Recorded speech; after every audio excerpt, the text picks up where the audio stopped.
तो मैं आ गया हूँ साइंस का नया चैप्टर लेके, जो कि क्लास 10th का है, जो कि है लाइफ प्रोसेसेस, जिसके बारे में हम सिर्फ न्यूट्रिशन के बारे में पढ़ेंगे इस वीडियो में, जो कि पार्ट 1 है। आगे और भी प्रोसेसेस पढ़ेंगे, लेकिन वो अगले वीडियोस के लिए। तो स्टार्ट करते हैं। तो सबसे पहले कैसे डिटरमिन करोगे कि जिंदा हो तुम? फरहान अख्तर आया, खूब शायरियाँ बक के चला गया, बट उससे कुछ नहीं होता है। 3 मेन चीज़ें हैं जो डिटरमिन करती है कि तुम जिंदा हो। ठीक है, पहला क्या है? If you are carrying out the life maintenance processes, तुम्हारी इसको ज़िंदा रखने के लिए जो प्रोसेसेस हैं, जैसे कि हार्ट का बीट होना, ब्रेन का काम करते रहना, डाइजेशन होते रहना, ये सब जो मेंटेनेंस फंक्शंस हैं, जो कि जब तुम सो रहे होगे तब भी हो रहे होंगे, अगर वो हो रहे हैं तो जिंदा हो तुम। दूसरा, अगर तुम अपने अराउंड जो एनवायरनमेंट में चेंजेस हो रहे हैं उनको रिस्पॉन्ड कर रहे हो तो जिंदा हो तुम। जैसे कि आंखों में बहुत तेज लाइट आई, तुमने आंखें भींच ली, तो तुम रिस्पॉन्ड कर रहे हो स्टिमुलस को, तो जिंदा हो तुम।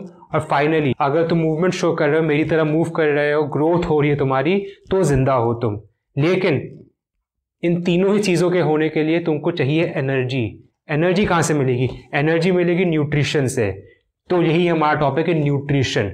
अब न्यूट्रिशन हमें मिलता है फूड से। अब फूड को ऑब्टेन करने के अलग अलग प्रोसेसेस होते हैं, यानी कि मोड्स ऑफ न्यूट्रिशन अलग अलग होते हैं, जो कि हम देखते हैं नेक्स्ट स्लाइड में। तो आगे नेक्स्ट स्लाइड तुम्हारे सामने।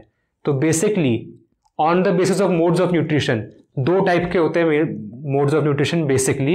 एक है ऑटोट्रॉफिक, दूसरा है हेटेरोट्रॉफिक। ऑटोट्रॉफिक में क्या है? 2 और सब पार्ट्स हैं। कौन कौन से? कीमो ऑटोट्रॉफिक न्यूट्रिशन और फोटो ऑटोट्रॉफिक न्यूट्रिशन। फिर इधर आ जाओ हेटेरोट्रॉफिक न्यूट्रिशन में।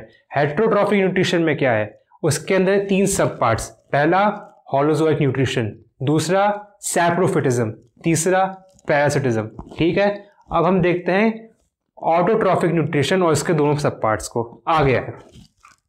तो पहला है कीमो ऑटोट्रॉफिक न्यूट्रिशन। इसमें क्या होता है कि इसमें जो ऑर्गेनिज्म होता है वो एनर्जी ऑब्टेन करता है ऑक्सीडेशन से of inorganic substrates, simple inorganic substrates, जैसे कि सल्फर हो गया। तो सल्फर जो है वो एक इलेक्ट्रॉन डोनर है। तो अगर सिंपल सल्फर जैसे इलेक्ट्रॉन डोनर को ऑक्सीडाइज करके अगर आप एनर्जी प्रोड्यूस कर रहे हो तो वो होता है कीमो ऑटोट्रॉफिक न्यूट्रिशन। लेकिन इसको भूल जाओ, ये तुम्हारे सिलेबस में है ही नहीं। तुमको बस बताने के लिए बताया कि ऐसा भी एग्जिस्ट करता है, इसको भूल जाओ। नेक्स्ट देखो, ये हमारे पास है फोटो ऑटोट्रॉफिक न्यूट्रिशन, जो कि तुमने पहले ही पढ़ा होगा। तो इसमें क्या होता है, जो प्लांट होता है वो कार्बन डाइऑक्साइड और वाटर लेता है और उससे कार्बोहाइड्रेट्स बना लेता है। अब ये कार्बोहाइड्रेट्स कैसे बनाता है? With the help of the energy of the sun. Sun की एनर्जी से ये कार्बोहाइड्रेट्स बनाता है।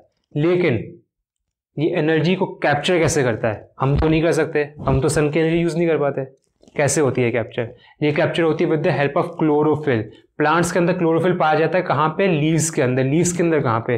लीव्स के अंदर एक ऑर्गेनल होता है, लीव्स के सेल्स के अंदर एक ऑर्गेनल होता है, जो कि होता है क्लोरोप्लास्ट। पढ़ा होगा तुमने क्लोरोप्लास्ट के बारे में? नहीं पढ़ा है तो जाके पढ़ लो, क्योंकि क्लोरोप्लास्ट एक ऑर्गेनल होता है जिसके अंदर क्लोरोफिल होता है, और ये क्लोरोफिल सन की लाइट एनर्जी को कैप्चर करता है और उस एनर्जी का इस्तेमाल करके प्लांट्स कार्बन डाइऑक्साइड और वाटर को कार्बोहाइड्रेट्स में कन्वर्ट करते हैं। ठीक है, समझ में आ गया? तो अब ये जो प्रोसेस होता है, यहाँ पे नई स्लाइड आ गई होगी, वहाँ पे बेसिकली 3 मेजर इवेंट्स इन्वॉल्व होते हैं। पहला क्या है कि एब्जॉर्प्शन ऑफ सन की एनर्जी, सन की light energy by the chlorophyll. ठीक है, अब ये एब्जॉर्ब होगी, लाइट एनर्जी एब्जॉर्ब हो गई। अब जब ये लाइट एनर्जी एब्जॉर्ब हो जाएगी तो इस लाइट एनर्जी को केमिकल एनर्जी में कन्वर्ट किया जाएगा। कैसे? By breaking down the water molecule. जो सन की एनर्जी होती है उसको इस्तेमाल करके जो वाटर के मॉलिक्यूल में हाइड्रोजन और ऑक्सीजन के एटम्स होते हैं, सन की एनर्जी उनको तोड़ देती है और हमको हाइड्रोजन ऑक्सीजन के एटम्स अलग अलग मिल जाते हैं। इसी यही पर्पज होता है लाइट की एनर्जी का। और फाइनली इसको लेके हम कार्बन डाइऑक्साइड को रिड्यूस कर देते हैं और बना देते हैं कार्बोहाइड्रेट्स। यहाँ पर तुम्हें रिएक्शन दिख रहा होगा, केमिकल रिएक्शन दिख रहा होगा इस प्रोसेस का। क्या है इसमें?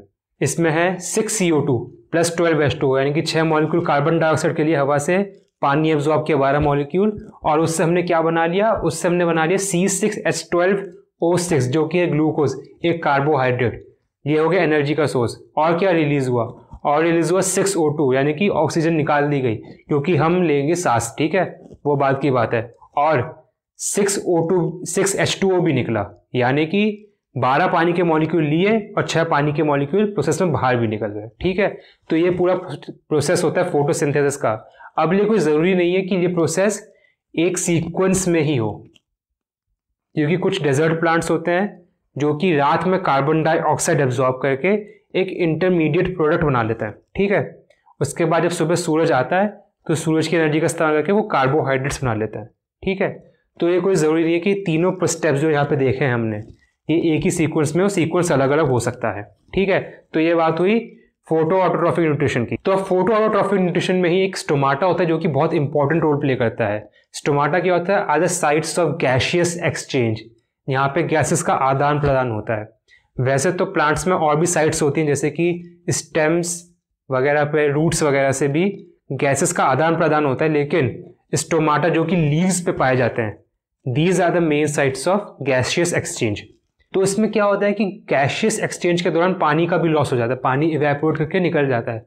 तो पानी के लॉस को रोकने के लिए, पानी के लॉस को कंट्रोल करने के लिए जो स्टोमाटा होता है उसमें एक स्टोमेटल पोर होता है और इसके साइड में, जैसे डायग्राम में दिख रहा होगा, 2 गार्ड सेल्स होते हैं।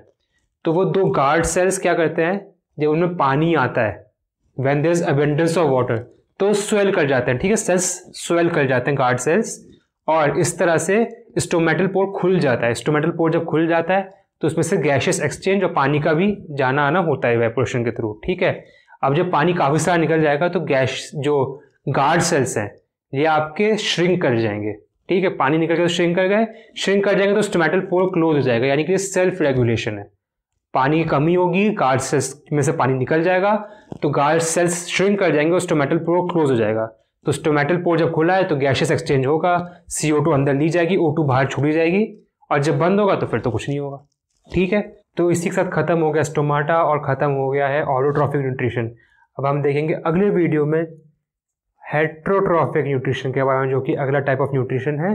अभी के लिए दैट्स सेट। वीडियो पसंद आया तो लाइक कर दो, नहीं पसंद आया तो हेट्रोट्रॉफिक वाला देखो, वो पसंद आया तो वो लाइक कर देना, पर सब्सक्राइब जरूर कर दो।